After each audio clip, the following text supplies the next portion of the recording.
رحم کی خرابیوں کے بارے میں بات کر لیتا ہوں۔ ناظرین، رحم یا رحم ہی بولتے ہیں اس کو، عورت کا سب سے نازک عضو ہے اور مختلف قسم کی کیفیات کو جلد قبول کر لیتا ہے۔ اس عضو کی ایک پوری اناٹومی اور فزیالوجی ہے اور ایک بہت ہی لمبا اور سخین قسم کا ٹاپک ہے۔ اس عضو کا ایک پورا نظام ہے اور یہ بذات خود یعنی رحم بذات خود مختلف حصوں پر مشتمل ہوتا ہے، جس میں اووریز، فیلوپین ٹیوبز، اس کے علاوہ خود رحم کے 3 حصے ہوتے ہیں، جن میں رحم کی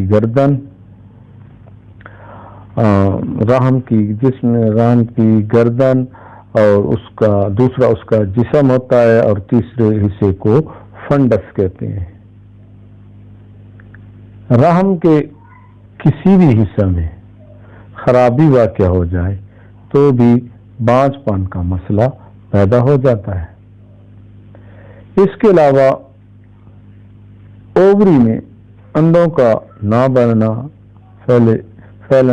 فیلوپین ٹیوبز میں خرابی، رحم کے اندر جو خلا ہوتا ہے اس میں خرابی، رحم کے درد حرارت میں کمی بیشی، لیکوریا، رحم کی قوت جاذبہ اور ماسکا کا کمزور ہونا، فم معدہ کا بند ہو جانا وغیرہ اس کے اسباب ہو سکتے ہیں، بلکہ بعض اوقات یہ اسباب ہوتے ہیں۔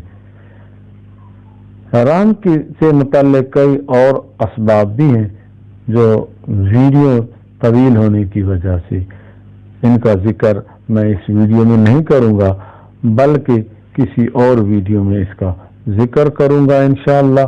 ناظرین، اب کیفیات کے بارے میں بات کر لیتے ہیں جن کا ذکر میں پہلے کر چکا ہوں، یعنی گرمی، سردی، خشکی اور تری۔ اس کے علاوہ اخلاط یعنی سفرہ، سودا، بلغم وغیرہ کا بھی اسی ویڈیو میں آگے چل کر ذکر کروں گا، کیونکہ ان سے بھی بانجھ پن پیدا ہونے کا خطرہ پیدا ہوتا ہے۔ ناظرین کرام، رحم میں اگر حد سے زیادہ گرمی پیدا ہو جائے تو گرمی کی شدت مرد کی منی کو جلا دیتی ہے اور اس کو ناکارہ بنا دیتی ہے۔ اس کی شناخت عام طور پر اس طرح کی جا سکتی ہے کہ خون حیض سیاہ اور غلیظ ہوتا ہے، نام نہانی میں گرمی محسوس ہوتی ہے اور کبھی کبھار گرمی بڑھنے سے عورت کا رنگ زردی مائل ہو جاتا ہے اور کمزوری اور لاغر پن لاحق ہو جاتا ہے۔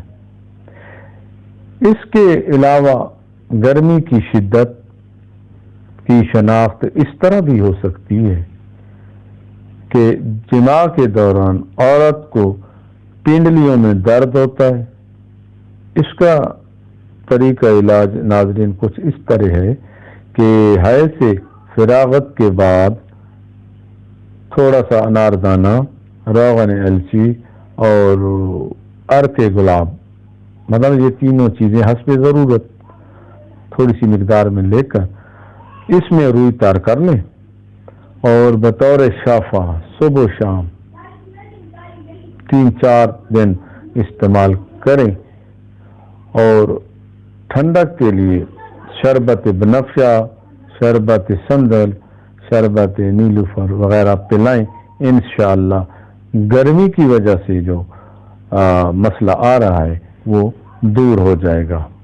ناظرین، رحم میں حد سے زیادہ تری یعنی رطوبت پیدا ہو جائے تو اس کی وجہ سے رحم کی قوت ماسکا ضعیف ہو جاتی ہے اور استقرار حمل نہیں ہو پاتا۔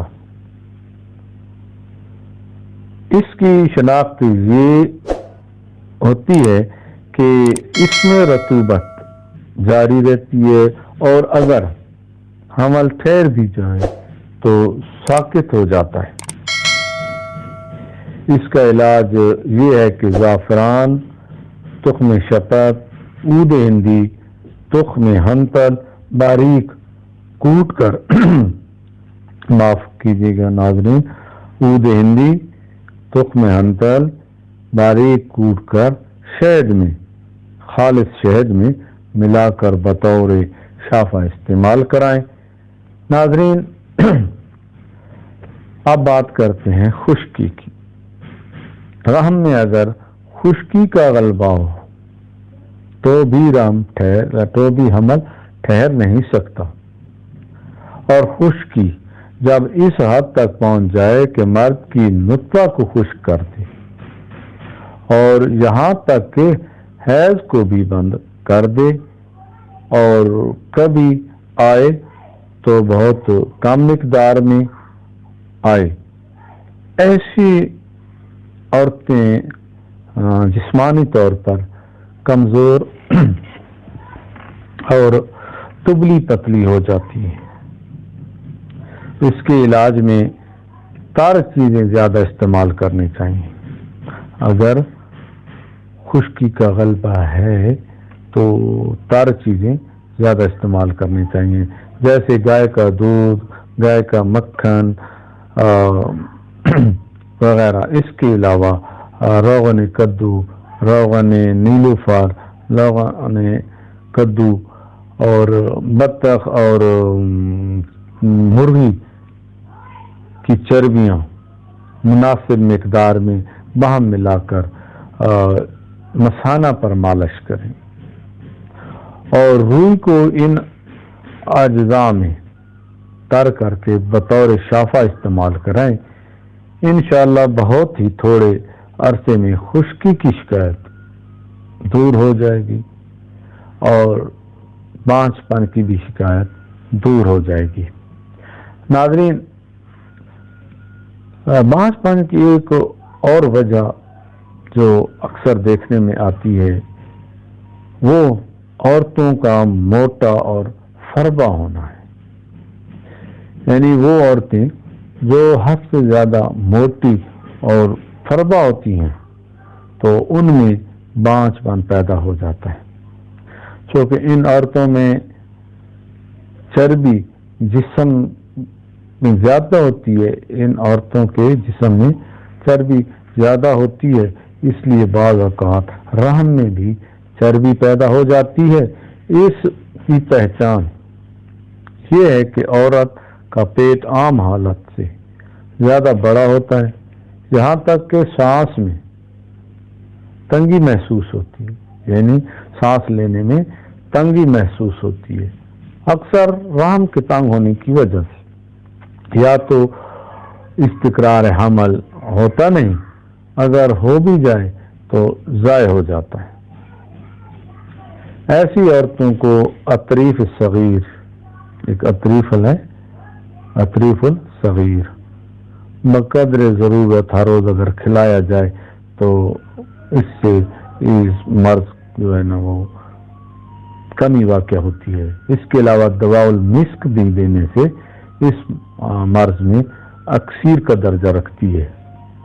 ناظرین بانجھ پن کا مرض ان عورتوں کو بھی لاحق ہو جاتا ہے جو غم، فکر اور پریشانی کی وجہ سے کمزور اور دبلی پتلی ہو جاتی ہیں، اور یہ علامات ان عورتوں میں ہوتی ہیں جو مالی طور پر کمزور ہوتی ہیں اور ان کو بہتر اور معیاری خوراک میسر نہیں ہوتی، ان کا جسم بھی صحیح معنوں میں پرورش نہیں کر سکتا، کیونکہ خوراک کی کمی ہوتی ہے، معیاری خوراک نہیں مل سکتی، تو ان کا جسم جو ہوتا ہے وہ صحیح معنوں میں پرورش نہیں ہو پانا، اور خون کی پیدائش بھی کم ہی رہتی ہے۔ اس خاص سبب کی وجہ سے یعنی خون کی پیدائش کی کمی اور خوراک کی کمی کی وجہ سے خون حیض پتلا ہو جاتا ہے۔ ناظرین، ایسی عورتوں کے لیے مرغن قسم کی غذائیں بہت مفید رہتی ہیں اور آرام اور سکون کرنے سے ایسی عورتوں کو یعنی بہت ہی جلدی فائدہ حاصل ہوتا ہے۔ ناظرین، اب بات کر لیتے ہیں اخلاق کی۔ جیسا کہ میں نے پہلے ذکر کیا ہے کہ کیفیات ہوتی ہیں اور اخلاق ہوتے ہیں۔ کیفیات کا ذکر میں نے کر دیا ہے، گرمی، خشکی اور سردی۔ اب بات کر لیتے ہیں اخلاق کی۔ اخلاق تو جیسا کہ پہلی ویڈیو میں نہیں بتا چکا ہوں، اب پھر میں ان کا ذکر کروں گا۔ ان کی وجہ سے بھی بانجھ پن کا عارضہ لاحق ہو جاتا ہے۔ اگر اخلاق کا غلبہ ہو تو بھی رحم میں نطفہ نہیں ٹھہر سکتا، یعنی اگر بلغم، سودا اور صفرا کا غلبہ ہو جائے تو اس سے رحم کے اندر فطور پیدا ہو جاتا ہے، نقائص پیدا ہو جاتے ہیں اور رحم نطفہ کو قبول کرنے کی صلاحیت کھو دیتا ہے۔ اس کی تشخیص نہایت ہی آسان ہے، یعنی ان اخلاق کی تشخیص بہت آسان ہے۔ اگر رحم سے سفید رنگ کی رطوبت خارج ہو تو بلغم کی زیادتی ہوگی، اگر زرد رنگ کی رطوبت خارج ہو تو صفرا کی زیادتی ہوگی، اور اگر سیاہ رنگ کی رطوبت خارج ہو تو یقین کر لیں کہ وہ سودا کا غلبہ ہے۔ ناظرین، ان اخلاق کے علاج کا ذکر، ان اخلاق کی وجہ سے مطلب جو بانجھ پن پیدا ہوتا ہے، ان کے علاج کا ذکر میں کسی اور ویڈیو میں کروں گا، کیونکہ یہ ویڈیو لمبی ہو جائے گی اور آپ ناظرین اکتا جائیں گے۔ اس لیے آپ کے نازک مزاج کو دیکھتے ہوئے اس ویڈیو کا میں یہیں اختتام کرتا ہوں۔ امید کرتا ہوں کہ یہ ویڈیو آپ کو اچھی لگی ہوگی۔ آخر میں ناظرین، آپ سے چھوٹی سی گزارش ہے کہ آپ میرے چینل ہر پل صحت کو سبسکرائب کر دیں اور بیل کا آئیکن بھی دبا دیں تاکہ آپ کو آنے والی ہر نئی ویڈیو وقت پر مل سکے۔ اس کے علاوہ میری ویڈیو کو لائک اور شیئر بھی کر دیا کریں تاکہ آپ کے علاوہ کسی اور دکھیارے کا بھی بھلا ہو جائے اور آپ بھی اس ثواب میں برابر کے شریک ہو سکیں۔ اب ناظرین اجازت دیجیے، اللہ حافظ۔